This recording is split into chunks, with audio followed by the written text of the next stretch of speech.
The greatest threat to our planet is the belief that someone else will save it. This humbling quote by Robert Swan, a British explorer and environmental activist, is the first thing we see when we open the pages of Chef Cathy Katin-Grazzini's latest cookbook, Love the Foods That Love the Planet. This evening, we'll be exploring the role that each of us can play in saving the planet through our food choices and how delightful and delicious those choices can be. Welcome, everyone. My name is Leanna Levine-Reisner. I am a co-founder and the network director of Plant-Powered Metro New York. As many of you know, we empower people across our region with life-changing and evidence-based nutrition education. Our goal is to help you live well and to prevent and even reverse a tremendously wide array of health concerns and conditions using whole food, plant-based nutrition. And it's even more exciting to know that when we eat well for our bodies, we also eat well for our earth. To take us deeper into this topic, our special guest tonight is Chef Cathy, a sustainable chef based in Connecticut who serves on Plant-Powered Metro New York's Community Advisory Board. Chef Cathy is a culinary instructor. She teaches about the environmental and nutritional impacts of our food choices while helping people take steps toward a greener, healthier lifestyle. She manages her food blog, cathyskitchenprescription.com, and previously served as the food editor for Veg World magazine. She's the author of the cookbook, Love the Foods That Love You Back, Clean, Healthy, Vegan Recipes for Everyone. And in November 2024, her second cookbook was published right in front of her there, Love the Foods That Love the Planet, Recipes to Cool the Climate and Excite the Senses, both featuring food photography by her husband, Giordano. So here's the plan. I'm going to dive into a conversation with Chef Cathy, and she'll show us one of the dishes in her book. And all along, we invite you to share your questions in the comments so we can take them live as we go. And again, near the end of the hour, please help me in welcoming Chef Cathy. How are you, Cathy? I'm great. Thank you. Good to see you, Leanna. Hi, everybody. It's great to have you with us. Let's start at the beginning. For anybody who doesn't know your story, can you tell us how you found your way to plant-based foods? Oh, yeah. So our story, like so many other people have had this story as well, was a health crisis that my husband had, about 10 years ago now. Actually, a little more than 10 years, 11 years ago. He had a lot of inflammation in his body that ultimately culminated in what turned out to be a blockage in one of his arteries, not a coronary artery, but the one that feeds the carotids that's under your collarbone, subclavian. He had a surgery. We didn't realize it was blocked, but once they got in there, we discovered that, oh my God, he had atherosclerosis, and pretty advanced in this area. Young guy, a cyclist in his 50s, we were vegetarian for many, many years, so we thought we were doing everything right at that point. But the surgery sort of was a complicated, it should have been a very straightforward surgery. They had to do a graft, but it got botched, and he had an emergency secondary surgery the following day that was, life-threatening, actually. It was really an emergency. He survived all of that, but by the time we got home, we were so shaken, traumatized, and we realized, oh my God, you've got this chronic, a degenerative disease. We didn't know that much about it, but the more we read about it, we realized that medications can help. Surgical interventions are sometimes critically necessary, but they're not going to reverse the advance of this disease. And he'd be looking at a curtailed lifespan and risk of heart attack and stroke. So we found our way to Dean Ornish and dear Dr. Caldwell Esselstyn Jr. And that was our initial entry into the world of plant-based nutrition. And we grabbed on with both hands. We flipped our lifestyle overnight, literally, gave him no choice, because that was our only hope of something that could actually improve his health. And indeed, it did. And we all did it, my son as well. And we've never looked backwards, because not only did it arrest his heart disease, but all sorts of other niggling problems that we just, figured that was our lot in life, just evaporated. So it's just been so life affirming and wonderful for us. So that was And who would have imagined that I would have gone back to school, got trained, did culinary training as well as plant-based nutrition certification and Neil Barnard's training with the Food for Life initially. And, just completely took a different trajectory in my own personal life. I was so inspired to try to help other people avoid what we had gone through. Yeah. And it sometimes takes that crisis to even know that there is a different way, which is so sad, but it's wonderful that you as a family got through it and found your way to something so meaningful. So your culinary training, you didn't pursue becoming a chef until after this crisis happened? Oh, yeah. I mean, I always loved I didn't come from my mom was a very insecure cook. She had a lousy oven, and the poor woman took the blame for years before they got a new stove. But I always loved to cook just personally. And after we married, when I was in a young woman, my husband's from Italy, from Florence. We went to live there for several years. I had so much fun in the kitchens over there, cooking with my relatives and friends from in Italy. It was a natural course for me to once I realized we were going to be cooking without whole plant-based foods, without oil, without cooking oils, and without salt and without sugar and refined sweeteners. I realized, I have to up my game. I know a certain amount, but I really wanted to. I love to cook anyway, and I decided I was really take my creative juices and put it in this different avenue. So I did Ruby's professional plant-based online training, which was just so much fun. And it was enough for what I needed. I was really interested in global cuisines and eating really wide in the plant kingdom. And it really filled in some gaps for me and just inspired me to really get creative. So it was a great place to start for me. I love that. So you've written a cookbook before, but tell us what inspired this particular cookbook. Yeah. The other cookbook, Love the Foods That Love You Back, is, that was really a health focus for people, all about plant-based nutrition and the reasons why, and a lot of interesting dishes to help the home cook and to get people back in their kitchens. This particular book, a couple of years ago, I'd just been growing so concerned about the worsening climate picture and how it was impacting not only the United States, but all, it's a global phenomenon, but just all the countries. I draw so many recipes. My inspiration comes so much from wonderful cooking traditions in every far-flung corner of the world, because there are so many beautiful plant-based dishes, in Denmark, in Japan, in Persia, Iran, in West Africa. I mean, everywhere you look, there's just so much to learn. And I was witnessing all of the catastrophes of flooding and drought and the impact on our food systems and food security. I realized, and when I spoke to people about the climate, the reactions that I don't know if anybody else has had this experience, but I think it's very common. I speak to friends in just acquaintances, and the response I get from people is, "Oh, it's so overwhelming. I'm one person. What can I possibly do?" And they feel so discouraged, they disengage. And I really wanted to understand the science much better than I did, and a lot of the confusing terminology.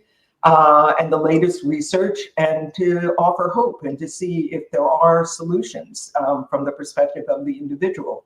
That is there anything we can do to really have an impact? And what I learned was just so astonishing and surprising, and I hadn't been hearing it anywhere in the media, that it inspired me to write the book. Fantastic. There are two sort of big ideas that I'd like to explore with you. One is the cool the planet idea, and the other is excite the senses, which is such a great subtitle for your book. So let's explore these in succession. And I think for our newcomers to this conversation, we should lay out what should our audience know about the connection between what we eat and climate change?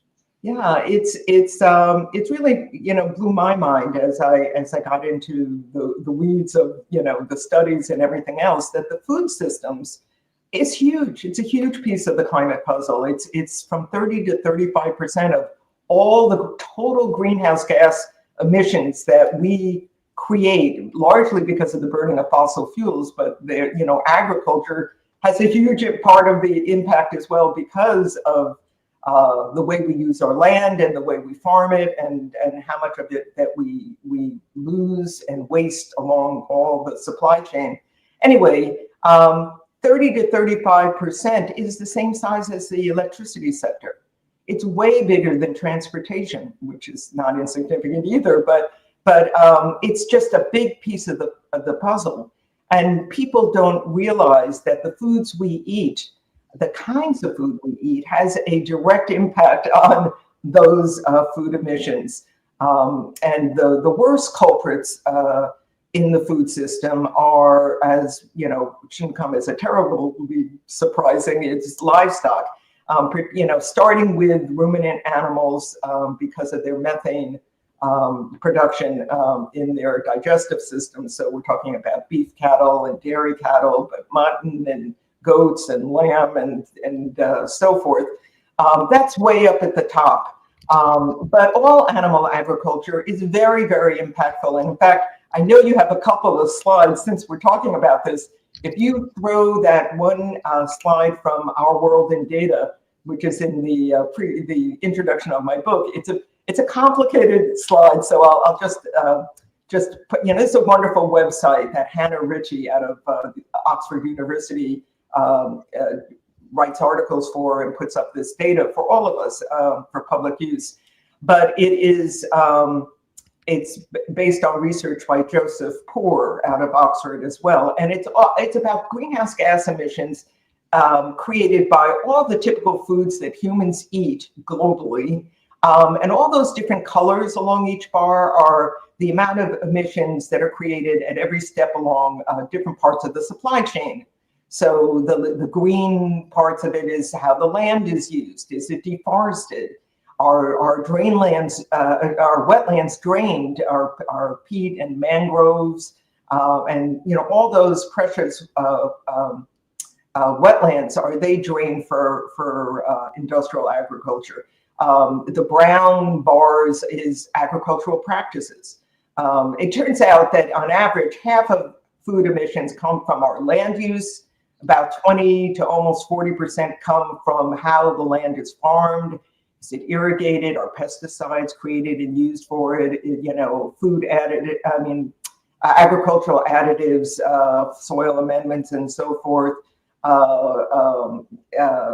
Fertilizers, of course, a major factor, but all the different farm equipment which runs on fossil fuels. So that's a big piece of it as well. But so is food loss and waste, which is, I don't know if it's showing up on this particular picture as well, but the gray area, I think no, that's packaging. I can't read it. Where is loss and waste? It should be. Yeah, it may be part of the processing. This one may be a little different than the one that's in Well, it's actually, food is, this might be a slightly different chart than the one I'm thinking of, but it's very, very similar. It's the same source. It's just how what they decide to throw up and show there. But the loss and waste is really big, and it occurs at every step, depending on the commodity. So it can be from 30% of total food emissions to 50% in some markets as well. Never makes it to our plates. It's just wasted. So which is, some of that is in our kitchens, and in the book I address that topic about what we can do to reduce our waste. But a lot of it is a problem all the way across. And there are big commodities that are plant-based as well that are huge culprits in the food system. So eating plants in and of itself is like 90-something% of you're doing the right stuff. But there are nuances here. So commodities like coffee and cocoa, I'm sorry to say, near and dear to many people's hearts, are grown so unsustainably because of how land is cleared to meet global demand, or how it's cultivated itself, the farm practices, or how much is lost and wasted. Those three factors are the big drivers terrible with most producers of those two commodities. And I address that in the book and give people options on where to sustainably source cocoa, for example, because there are alternatives. There are farms and there are countries with much better practices that are much lower, because it's not inherent like it is with animal ag. It's not inherent in the coffee bean or the cocoa bean that it be so unsustainable. It's just how we are growing it. And the foods that are kindest to the planet are the ones that we all love, that are how our great grandparents ate. You know, they drop right to the bottom of that chart. It's the whole grains, the legumes, the vegetables, the fruits, the nuts, the seeds, because they really, you know, most of them, there are a couple of exceptions, but most of them everybody that falls almost to nil at the bottom. That bottom half of the chart is the more we can do that and just make sure we're eating unprocessed foods, because seed oils and other oils are, you know, the more processed we have. I have some information about blueberries, for example, in one of my recipes, and I compare whether we are eating fresh blueberries, frozen blueberries, freeze-dried blueberries, or dried blueberries, and what are the different greenhouse gas emissions that are created with different types of blueberry production. And it's really can make a big difference. So processing, ultra processing, not good for us anyway, but it's incredible parallels in terms of what's best for our health. Is also, in most cases, but not all, but many cases, it's the same for the planet. That's great. Yeah. And there's one other visual I want to share with you, which is the comparing people who choose a plant-based diet and the impact of the greenhouse gas reductions that can result compared to, there we go, carb. Yeah, I love this chart as well. I included this in the book because there are many ways to lower our carbon footprint, our climate footprint in our own households, and we should do as many of these. You know, we're really in trouble now. So, you know, in terms of global temperatures, warming is accelerating. It's not static. It's not linear. It is actually accelerating in globally right now, because our burning of fossil fuels is not abated in spite of all our international discussions through the Paris climate agreement and so forth. We are falling behind on our commitments, and those commodities have broken records in terms of how much is produced and how much has been combusted in 2023 and 2024. And we'll see what this year is, but you know, especially with the current administration, you know, loosening all the ties, and on a federal level, you know, putting some of our wind projects and other things at risk.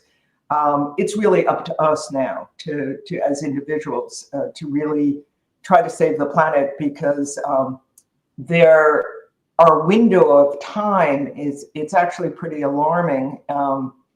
The planet is warming so precipitously now. You know, we're seeing it with weather events, fires, and other things that are ongoing and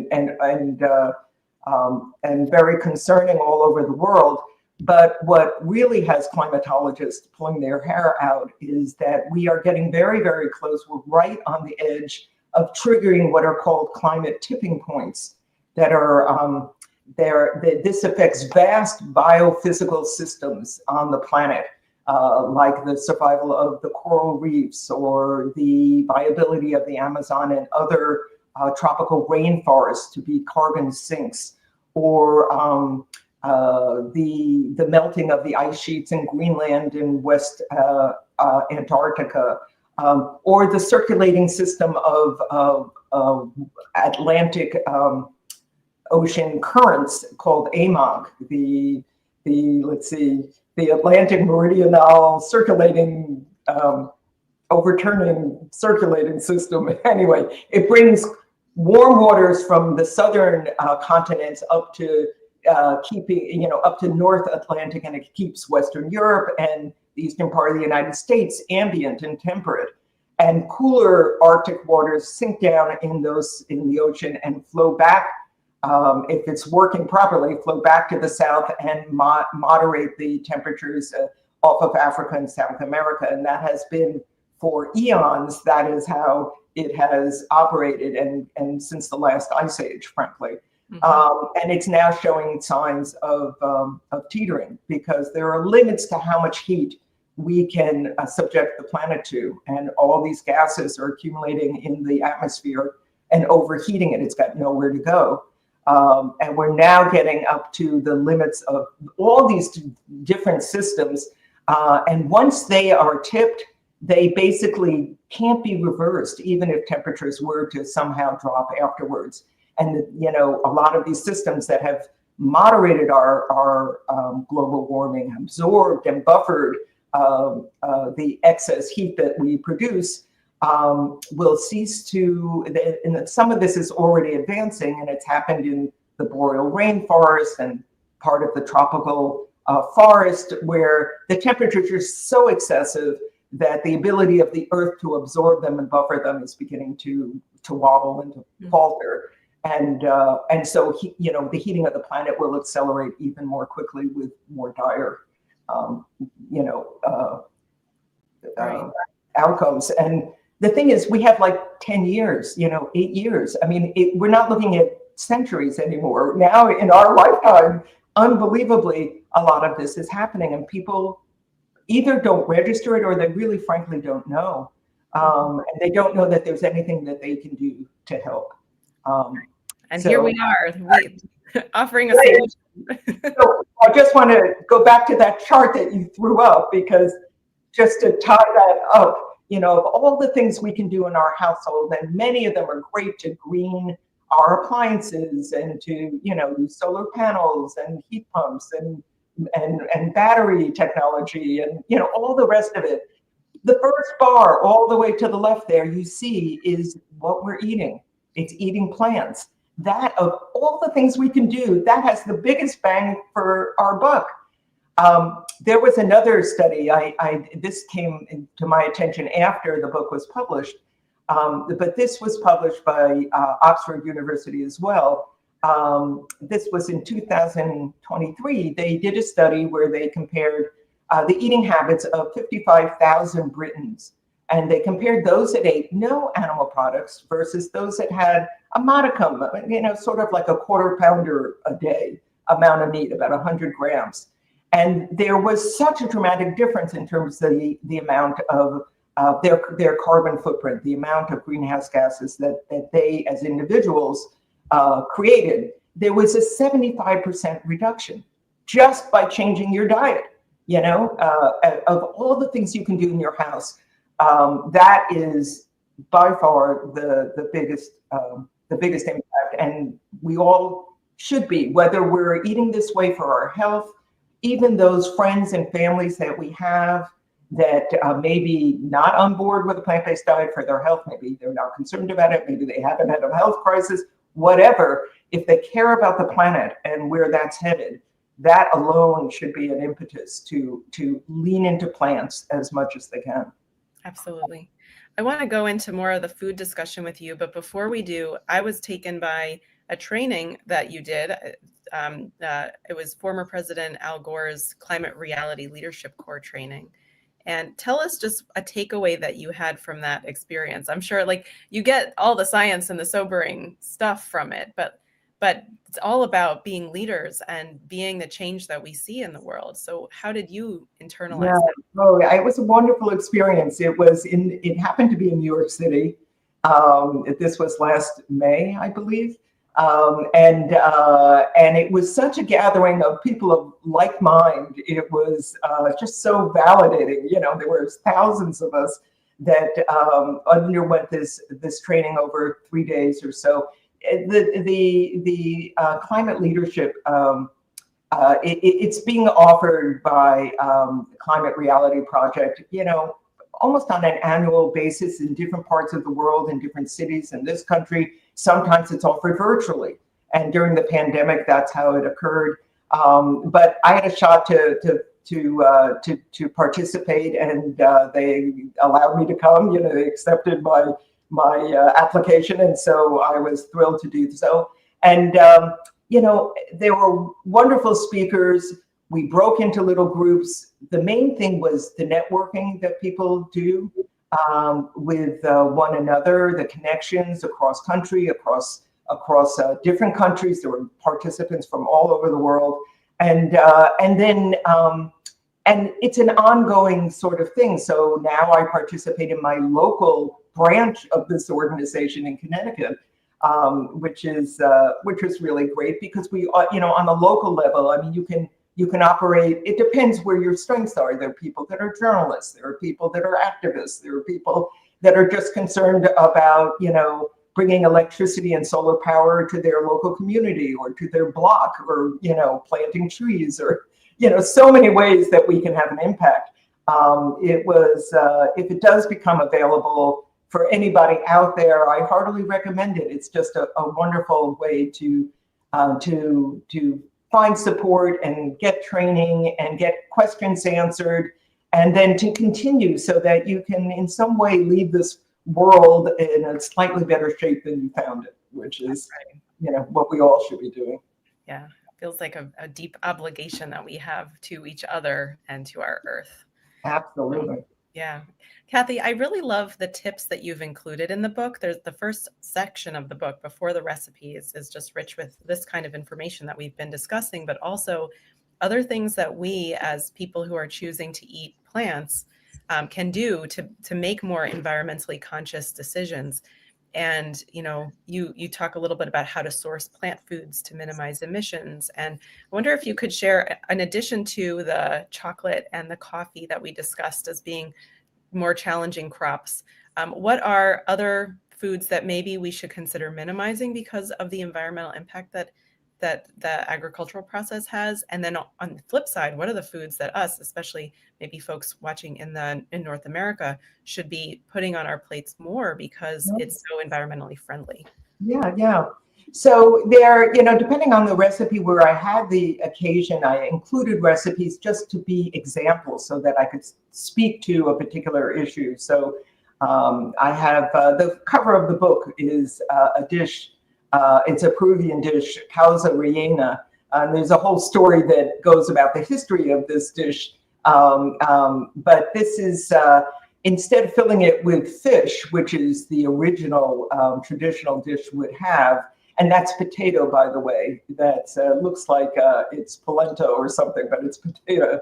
Well, I won't go into the whole history of the dish, but instead of using fish, I have a recipe for a crabless crab meat salad that I use hearts of palm for. And hearts of palm now we can find in many places. It used to be grown terribly unsustainably, where trees were grown and trees were raised for the harvesting of the palms, and and for the hearts of the palm as well. But now there are multi-stemmed hearts of palm trees that are being cultivated, so that when they're harvested, it's just a branch, a bough that is sacrificed, and it regrows, and so it's a sustainable way to eat hearts of palm if you're so inclined. So that's one example. Quinoa is another interesting product, because in and of itself, it was once grown very, very sustainably, and it's a wonderfully healthful, high fiber, high protein, plant-based grain. But because it's a victim of its own popularity, just like coffee and cocoa. And so global demand went so through the roof about 10 years ago that the way it started to be grown throughout South America went from being very sustainably grown in small farms where animals would, just move over the crops and fertilize them, and the local people, this was one of their staples, became so popular that a lot of the land was deforested to be able to create farmland for additional and mechanization. It became a very high-tech sort of production, much more energy intensive.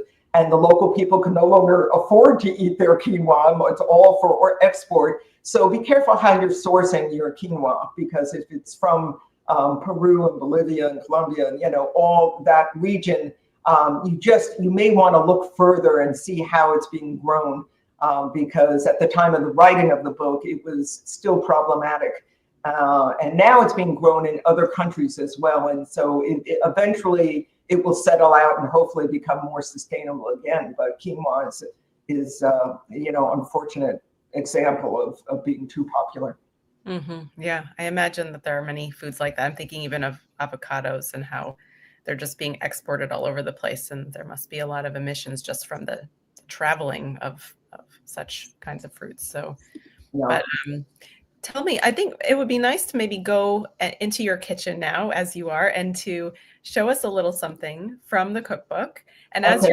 as you're preparing, I'll have other questions to sling at you. Yeah, and I could also talk to the climate heroes in the plant kingdom that we should be eating more of, because I talk about that in the book as well. But let me just take a break for a second and just tell you what I'm going to demonstrate tonight. It almost cooks itself. It's really such an easy recipe, and I wasn't sure how much time we had tonight, so I wanted to keep it pretty simple for folks.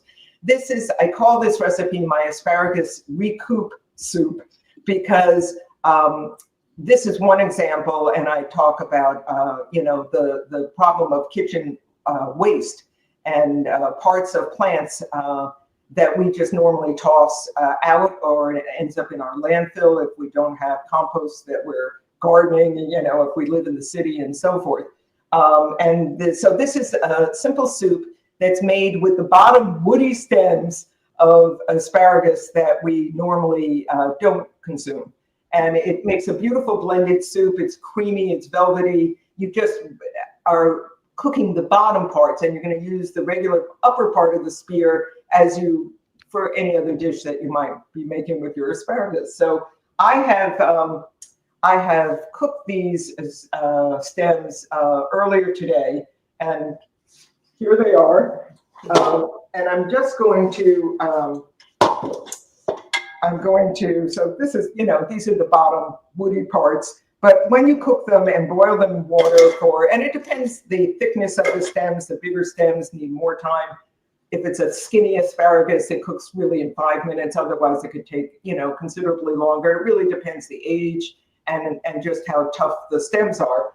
But I'm going to move my handy blender over here. And if you forgive me, I'm just going to disappear for a second. I have to plug it in. Mm-hmm. Go for it. Right back. No problem, Cathy. That's great. I wouldn't have even thought of using the woody parts of the asparagus, so I'm really excited for you to show how. Yeah, it makes it, and it's just one example. And this recipe, this concept works for the stems of cauliflower. The stems, if you've ever seen the Esselstyns, I don't know if they still do this, but Anne and Jane, made a show of stripping the leaves off their kale and their collards, which was very dramatic. But what do they do with those stems? So this is a perfect recipe to repurpose those stems as well. When you're cooking cruciferous vegetables, they're more assertive. Asparagus is a very mild and gentle soul, so they have a very, it's a soup that's very floral and light. Even these stems that, just like asparagus. But even if you're using broccoli stems or cauliflower stems or whatever stems you're doing, this is a way of repurposing them. And in the cookbook, there's all, it's similar things. I'm cooking different desserts with grapes that are too soft, for example, to really enjoy eating by the bunch. In fact, as long as there's no mold and, the bacterial infestation, you're not looking at spoilage.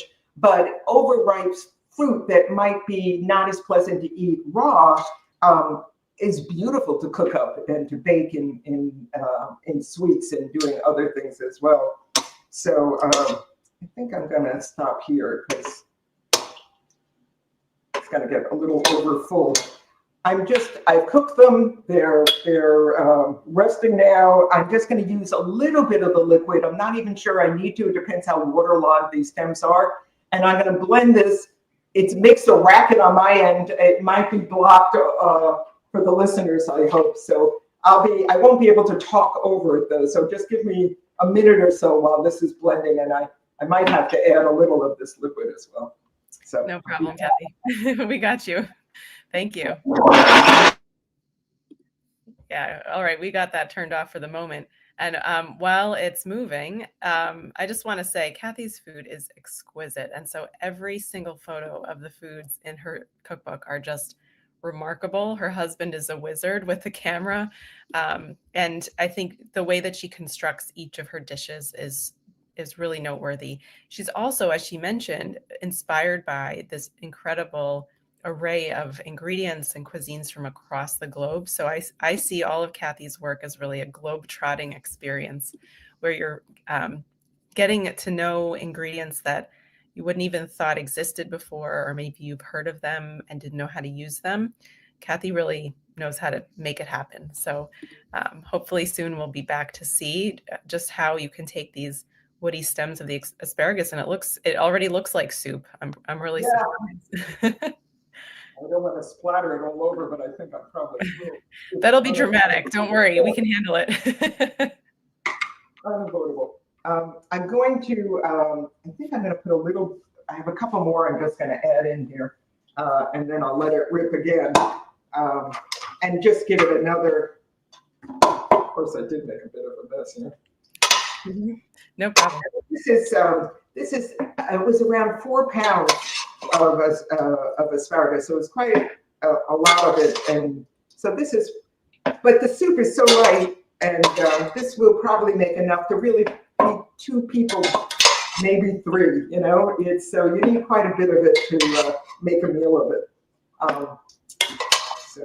Yeah, I'm always so surprised when you get these big heads of greens and then suddenly they become nothing when you. It's so true. It's so true. Right, and it's it's amazing just how watery they are, and so when you they contain so much water, and I've been boiling these.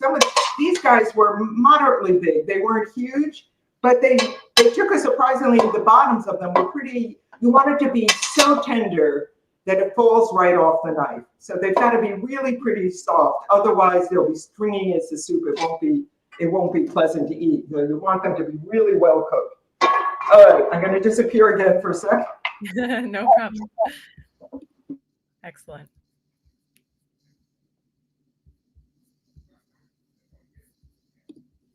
There it goes. Keep that on the screen. Let's see that blender do its thing. I love it.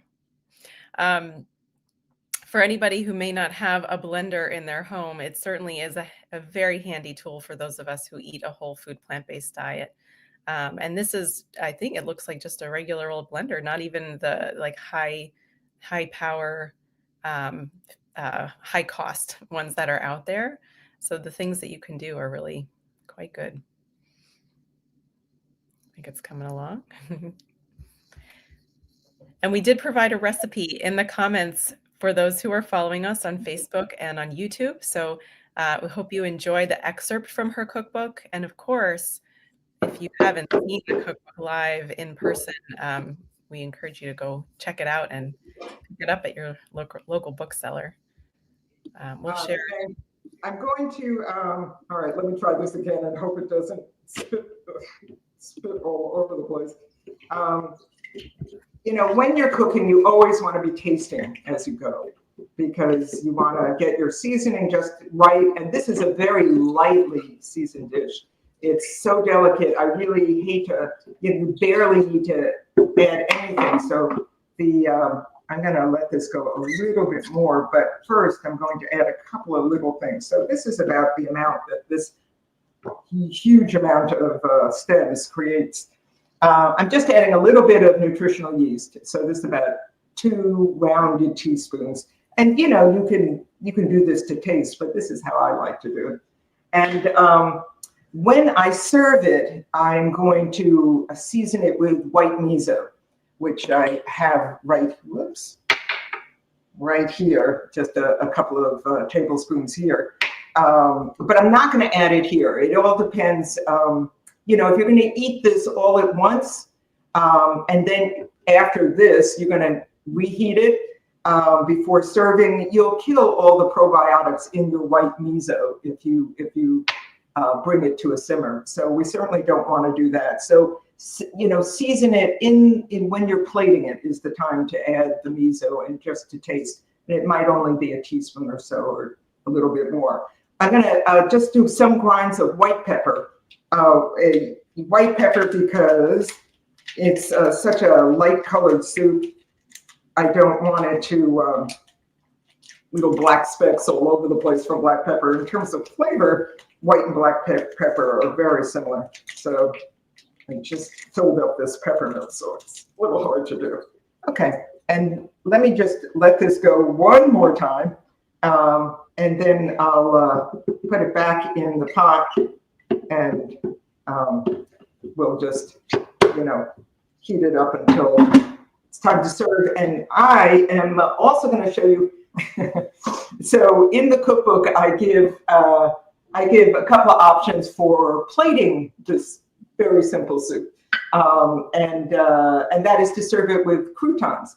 And you know, there are a lot of ways to make croutons. So you can make them with just stale bread, you know, rub with a little raw garlic, some thyme leaves, a little black pepper, makes a lovely crouton right there, you know, when you cut it up into cubes.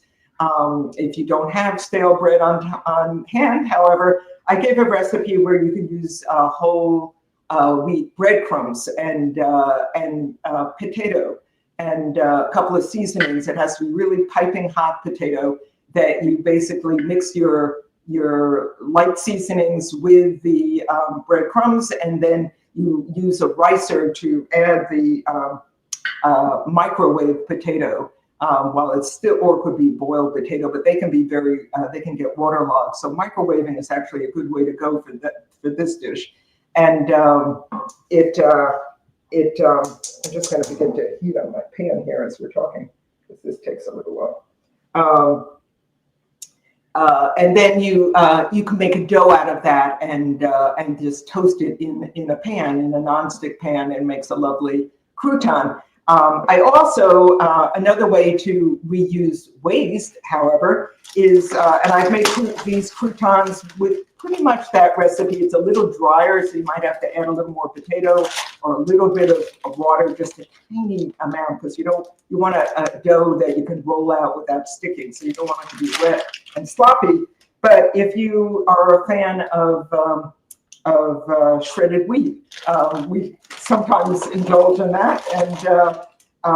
And at the bottom of my Stop and Shop shredded wheat, there's an incredible amount of crumbs that, I mean, this is an accumulation of several boxes, but I just save the crumbs and I use them for, you know, for such croutons, or sometimes in crackers, or I don't know if I can show you all what it's you know, they're fairly coarse. Instead of breadcrumbs, it's another alternative, and it's just another little way to reuse different foods. And so I encourage everybody to, when you're cooking, date your leftovers when you put them in the fridge, so you know what to use up sooner, so there's less chance that you miss the boat and you know, you end up having to throw it.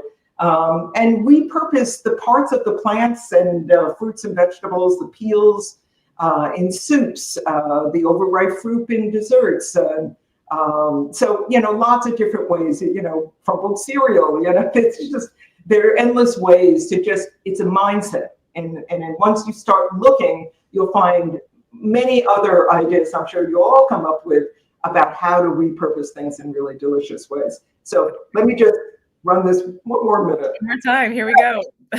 That's great. And it's so good. I love that idea of it being a mindset. Really, I mean, we talk about mindset a lot, even with just eating whole plant foods, and how we can see our food system differently when we get these lenses that give us such a different outlook on what our food system is. And in the same way, we can see food waste and, you know, saving scraps and making food out of them, as Cathy is, or making a broth, throwing all those scraps from our leftover vegetables in a pot with water and just boiling them up. These are cost-effective ways for us to deal with food waste. And then, of course, on the other end would be composting, which isn't really the subject of today's conversation, but from the very beginning to the very end, there are so many great regenerative ways to deal with food, and we just have to put our minds to it. Which reminds me, in New York City, we now have municipal composting. We've got bins on the corner, and I remember walking out to the bin early on after it was installed, and somebody saw me putting my compost bag into it, and they're like, I could never do that. And I was like, really? This is the easiest thing to do. Who knows? But it is a mindset. And I think that's so powerful that we can really lean in and be the kind of people we want to be by how we interact with food and how we interact with our planet. What do you think, Cathy? How's the flavor? Good. I'm just going to give it one more minute. There is still little strings here and there, so I want it to be really chopped up.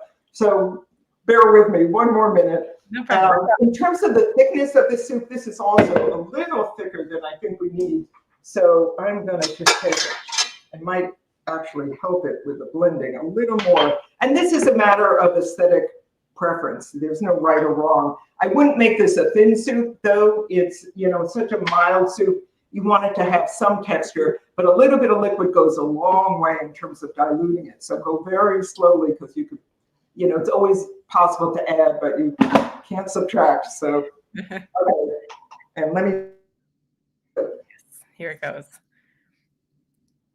Yeah, and when we're back, I see we have a question from an audience member. Cream of asparagus is what most people associate with asparagus soup.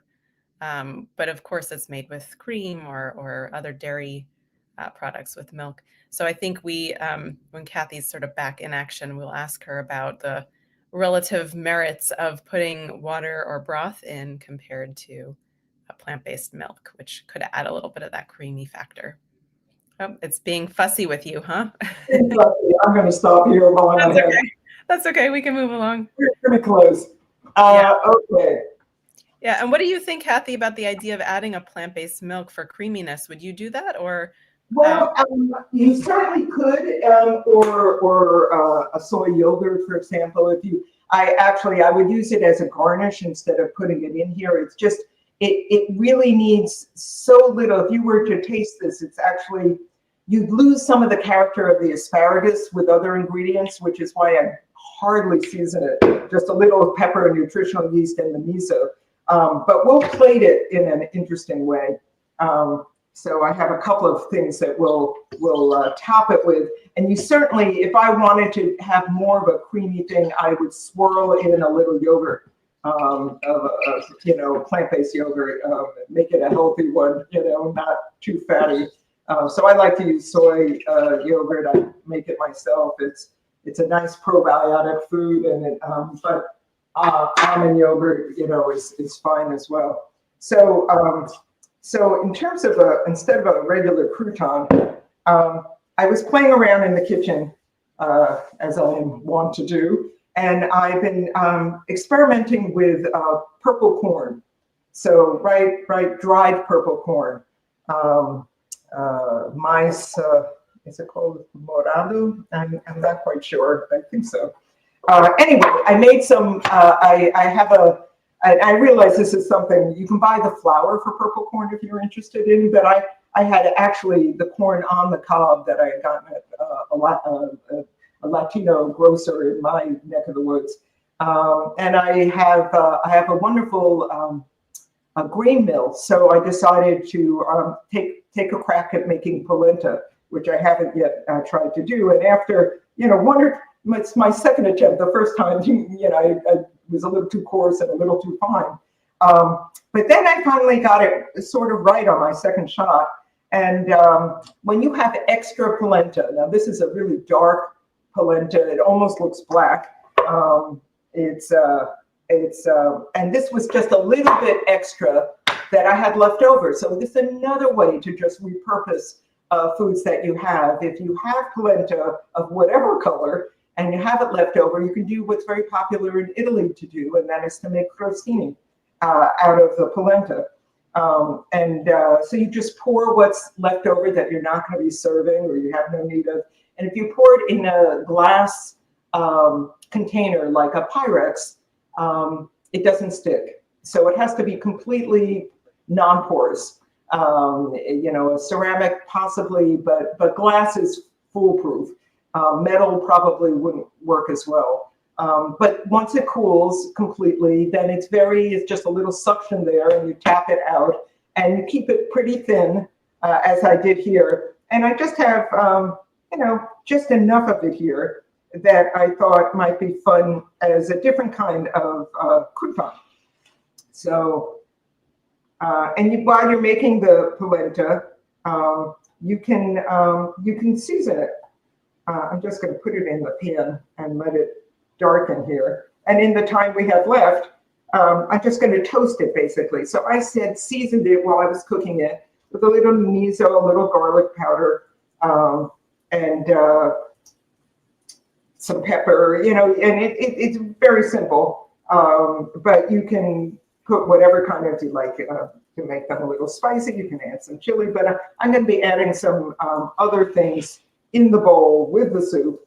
Mm-hmm.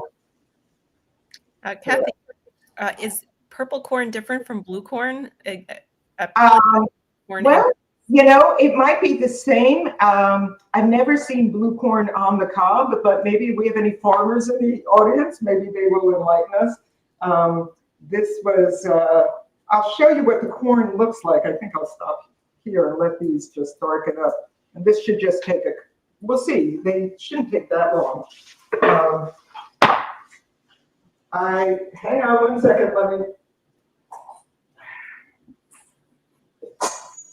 And what a fun idea to toast the polenta into croutons. Really. Yeah, so and these are little, I just made little squares. You can make oblongs. You do bigger pieces. You can make crostini that you put. In my first cookbook, I have a recipe for this where, where is it? I think it's in the first. It could be in the new cookbook. I don't know. I have different crostini recipes now. I'm getting confused. Where you can put any kind of topping on there. So you can do, you can do sautéed mushrooms with thyme and garlic or sage, and that makes a lovely little topping for crostini. Here's what the corn kernels look like dried before they went into my mill. And when you're doing it in a grain mill, you actually, with corn, it's a little bit harder. You actually have to do it twice, 2 different passes. Just cover this to speed this up a little bit. And so here's my polenta mix. So it's got, I like polenta a little on the coarse side, so that's how I ground it. It's a little insipid if it's too fine in my opinion. So anyway, we'll see. So just a different kind of way to repurpose food, and I thought I might be just fun to show you what I'm playing with in my kitchen these days. That's great. And of course, for those who don't have the access to blue corn or a mill, would you recommend any old cornmeal? Oh yeah. I mean, well, I wouldn't use a fine one. Most polentas that are sold dried, like Bob's Red Mill and others, are pre-cooked. So they take like 5 minutes to cook. They've just been pre-steeped, minimally processed, but processed somehow. When you cook it from the actual corn, it takes a little bit longer, but it maybe 20 minutes, maybe 15. I mean, it wasn't tremendous. It depends where you get your polenta. Some people buy it from the farms itself, in which case it's not pre-cooked and it will take a little bit longer. And they don't tell you this on the packages. You buy polenta, it's just, if it takes 5 minutes to cook, it's been pre-cooked. If it takes 30 minutes or 20 minutes, then no, not so much. Okay, so I started to talk about this before and then we got sidetracked. The climate heroes that we all need to be eating more of. So one of the reasons I include so many global recipes in both my books, but especially in this new book, There are recipes from Denmark, from Japan, from Iran, from obviously different parts of Europe and Latin America as well. But from all over, is because the wider we eat in the plant kingdom, not only is it better for our gut microbiomes, because really every different plant food has different things it brings to the table, so to speak, and we want to take advantage of it all. But it also is a wonderful thing for the climate. So I'm just going to give this one more minute, and then I'm going to flip over. So 90% of the cereal grains, for example, that we eat globally are corn, rice, and wheat. That's what agriculture has now become. And all three of those commodities are under pressure right now with the warming climate. They're susceptible to crop failures more than they ever have been before, and this will only worsen as time goes on. So we need to take a page out of the cooking traditions of other parts of the world that have long, ancient traditions cooking different types of millets, different types of lentils, and amaranth, teff, the African grains as well. Buckwheat is not from the south; it's actually from northern climes, but it's very resilient. So there are a bunch of different grains and legumes. Sweet potatoes, much more resilient. Winter squash, not so much. So almost every commodity is going through growing pains, and the more diversified we can eat, not only is it better for our health, but it helps farmers hedge their risks by not just growing monocrops and putting all their eggs in one basket, but really to spread things out. And more farmers are beginning to do just that, because if one crop fails because of pest infestations or an early frost or whatever, or flooding and so forth, different plants have different strengths and weaknesses, and their chances are improved for their income stream, but also for the food supply, because it's really in many parts. Just reading an article today about Latin America and food shortages because of crop failures. And we're going to see, we've been concerned about grocery prices. We thought it was all because of the pandemic, but increasingly climate change is going to be impacting our pocketbooks because of availability and the pressures on many different commodities because of the extreme weather.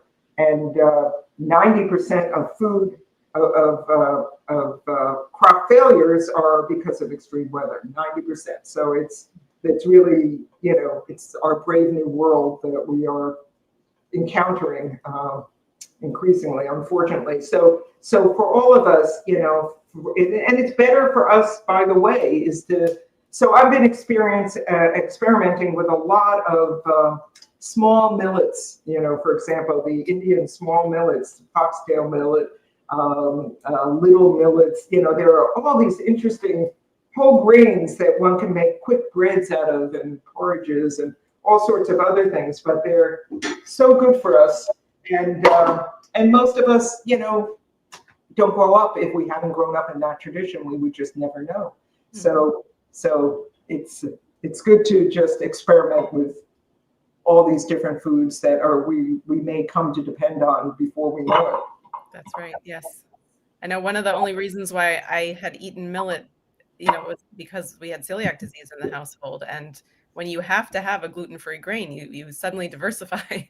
But it would be nice for us to lean on these, as you call them, the climate heroes. And what a beautiful dish you have there already with just. Oh. Well, when you plate this, it's just we eat with our eyes. So whatever we're cooking, we want it to be really beautiful. This is a little of the white miso. I'm just going to stir in right now as if we were serving this up. And if you were all here, I welcome you into my kitchen. Are there any questions from anybody out there that while we still have time? I wanted to ask you one question because I know you use miso in many of your dishes, and Yes. I would love to know, what's your one-liner on the beauty of miso? Yeah, well, miso is a remarkable, it's fermented, typically soybeans, but other legumes are used for miso paste as well. And it turns out they're fermented with a koji mold. It's an Aspergillus oryzae. It's a particular kind of mold that brings many health benefits. So while salt is injurious to our arteries and to our gut health because it kills microbes, and some of those microbes we are absolutely dependent on, even though there is salt used in the creation of miso paste, in spite of all that, in the studies that have come out of Japan, miso paste tend to lower blood pressure, lower heart rates, and have benefits cardiovascularly where salt does not. So I don't know if it's the fermentation process, or I don't know if the mechanisms are well understood. But until the data says otherwise, I think it's something we can take advantage of. And there are many different types of misos depending on the length of fermentation. So something like a white miso, a shiro miso, is very mild and almost a cheesy flavor. I use it in white sauces or when we have delicate soups like this. But there are darker red misos, aka misos, and different mixtures of the two that are fermented for a much longer time. They have a more assertive flavor. Those are wonderful in tomato dishes, or when you have a hearty sauce, or chilies, or something that can really, a red sauce.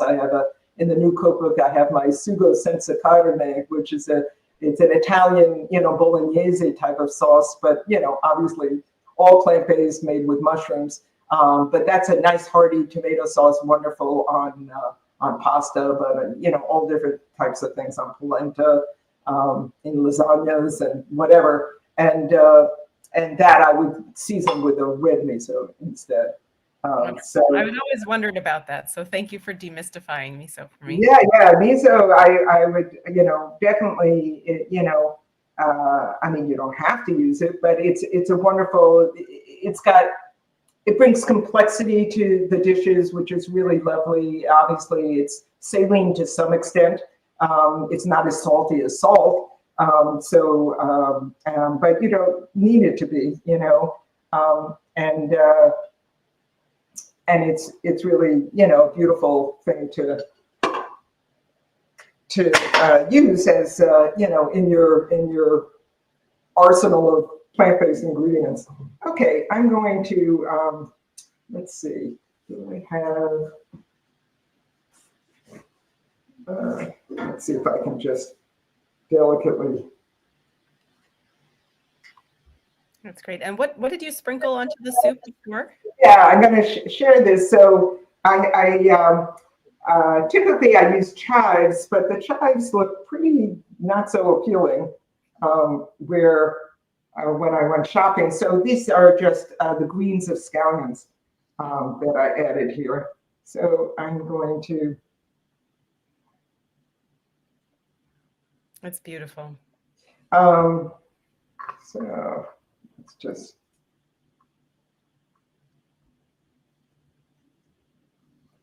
So this is just one part. Oh, these are chili threads. So this is just a fun sort of. These are dried chilies that are. I didn't shred them. Some other person did, and they're called chili threads, and they're just fun to play with.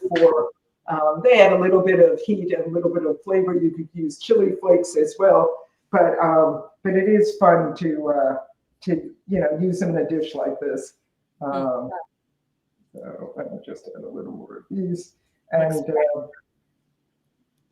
and so here's our